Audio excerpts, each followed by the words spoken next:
अस्सलाम वालेकुम स्टूडेंट्स, चांदकी lecture in English in higher education department. Students, जैसा कि आप लोग जानते हैं, रिसेंटली कुछ सीट्स अनाउंस हुई थी फेडरल डायरेक्टोरेट ऑफ एजुकेशन में, और ये ईएसटी की सीट्स थी। 3 सब्जेक्ट्स में ये सीट्स अनाउंस हुई, ईएसटी मैथ्स, ईएसटी कंप्यूटर और ईएसटी इंग्लिश। और इनका पेपर जो है वो होने जा रहा है 4 और 5 मई को, और अल्हम्दुलिल्लाह इनके प्रिपरेशंस के प्लेटफॉर्म से सक्सेसफुली हम इसका सेशन कंप्लीट कर चुके हैं। अब अगर आप लोग तैयारी करना चाहते हैं तो आप एम के प्रिपरेशंस का जो कोर्स है वो बाई कर सकते हैं। कंप्यूटर ईएसटी मैथ्स और ईएसटी इंग्लिश का जो कोर्स है वो अवेलेबल है, और उसके लिए आप कांटेक्ट कर सकते हैं 0333260545। और मैं आपको बताता चलूं, जैसा कि आप लोगों को पता है कि एफडी ईएसटी की पास्ट पेपर सीरीज का सिलसिला हमने शुरू किया, और इससे पहले जो है मैं 2024 में होने वाले जो प्रीवियस पेपर्स हैं उनको भी अपलोड कर चुका हूं। तो आज ये पार्ट 1 है। 30/9/2024 को ये पेपर हुआ,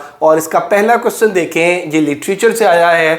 who coined pathetic fallacy. Pathetic fallacy की जो टर्म है वो किसने कॉइन की? तो जॉन रस्किन ने ये टर्म कॉइन की। और उसके बाद a brief history of time is a book by, तो ये इंफॉर्मेशन बेस्ड क्वेश्चन थे, कॉन्सेप्ट बेस्ड नहीं थे। कि ये जो a brief history of time ये किसकी लिखी हुई किताब है? स्टीफन हॉकिंग की है। उसके बाद देख लीजिए relationship between Plato and Aristotle. Plato and Aristotle का जो रिलेशनशिप था वो क्या था? ऑब्वियसली बेटे एरिस्टोटल जो है वो प्लेटो का स्टूडेंट था, तो टीचर स्टूडेंट रिलेशन था। Dramatic monologue was used by Victorian poet Robert browning ने अपनी पोइट्री के अंदर। अगर रॉबर्ट ब्राउनिंग की हम पोइट्री की कैरेक्टरिस्टिक्स की बात करें तो बेटा उसमें ड्रामेटिक मोनोलॉग, एक्सेसिव यूज है ड्रामेटिक मोनोलॉग का। और इसके बाद आप देख लें जी, the idiom to be in ground study means a state of deep absorption of thoughtfulness.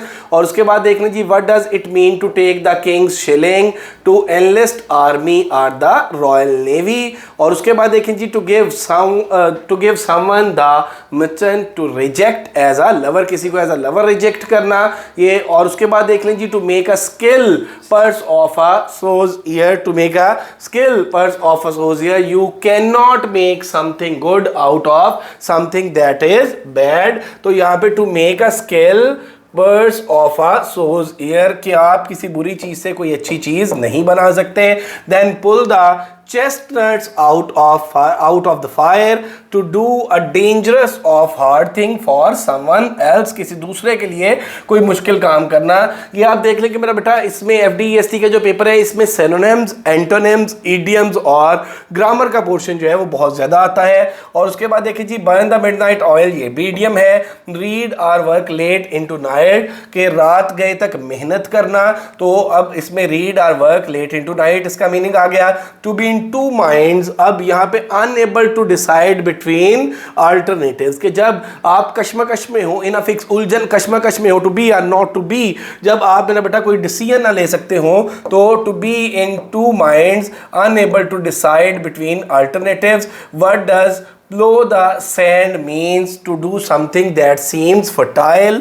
और उसके बाद आप देख लें जी, जॉन मिल्टन का सिटी पूछा गया था, लंदन है। और उसके बाद बूटलेगिंग है। Bootlegging is a type of, ये मेरा बेटा इलीगल चीज़ों की ट्रेड करना है, इलीगल ट्रेड। उसके बाद पार्टिकुलरली इन अल्कोहल और अदर गुड्स। और उसके बाद आप देख लें जी, keep your friend close and your enemies. और यहाँ पे ये जो कोटेशन है इसको पूरा करना था, तो आगे ब्लैंक थी, keep your friend close and your enemies closure.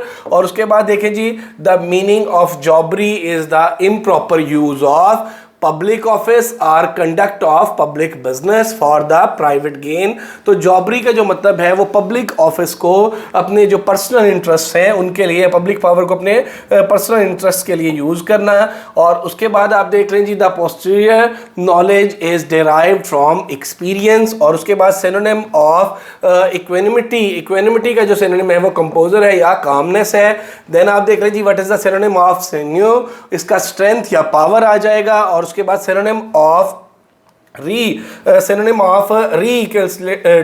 रिकल्स्ट्रेंट का जो सिनोनिम है वो आपके पास अनकोऑपरेटिव या डिसओबीडिएंट के मीनिंग में आ जाएगा। द सिनोनिम ऑफ प्रिसाइन, इसका प्रिसाइन की अगर सिनोनिम की बात कर ले तो परफेक्ट आ जाता है, इमैक्युलेट आ जाता है, और इन ओरिजिनल कंडीशन आ जाता है। और उसके बाद सिनोनिम ऑफ ट्रेडियस, ट्रेडियस का जो सिनोनिम है to make words or aggravate आ गया। और उसके बाद सिनोनिम ऑफ सब्रिक्वेट जो है निकनेम या बाय नेम आ गया, और उसके बाद सिनोनिम ऑफ मॉडलिंग जो है ये ओवर सेंटिमेंटल आ गया या ओवर इमोशनल आ गया, वो जो एग्जैजरेटेड इमोशंस होते हैं उनके लिए हम यूज करते हैं। और उसके बाद सिनोनिम ऑफ आ गया, सिनोनिम ऑफ आ गया, इसमें हम बात कर लेते हैं फेक या बोगस की सेंस में ये वर्ड यूज होता है। और ये मेरा बेटा कुछ वर्ड्स थे। अब इसमें देखें कि सबसे ज़्यादा इसमें जो आए हैं वो सिनोनिम्स एंटोनिम्स आए हैं, साथ ईडियम्स आए हैं, और कुछ एक दो जो क्वेश्चंस हैं वो लिटरेचर के आए हैं।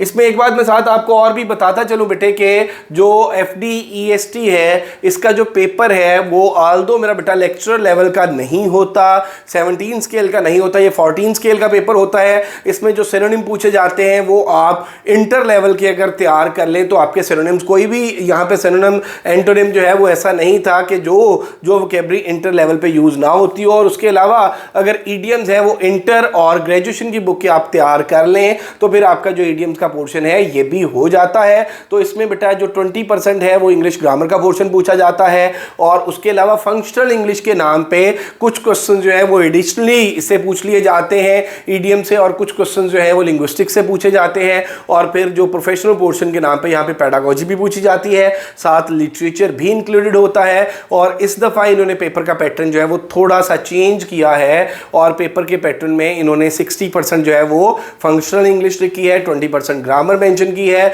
और उसके अलावा फिर इन्होंने पेडागोजी जो प्रोफेशनल एजुकेशन है उसको मेंशन किया है। सो अगर आप लोग बेटे इसकी तैयारी पेपर पैटर्न के अकॉर्डिंग सिस्टमेटिक वे में कर लें तो ये पेपर आसान होता है, कोई इतना ज़्यादा मुश्किल नहीं होता। अगर अभी तक आप लोगों ने हमारा चैनल MK प्रिपरेशन सब्सक्राइब नहीं किया तो ज़रूर सब्सक्राइब करें। Thank you very much, stay blessed, अल्लाह हाफ़िज़।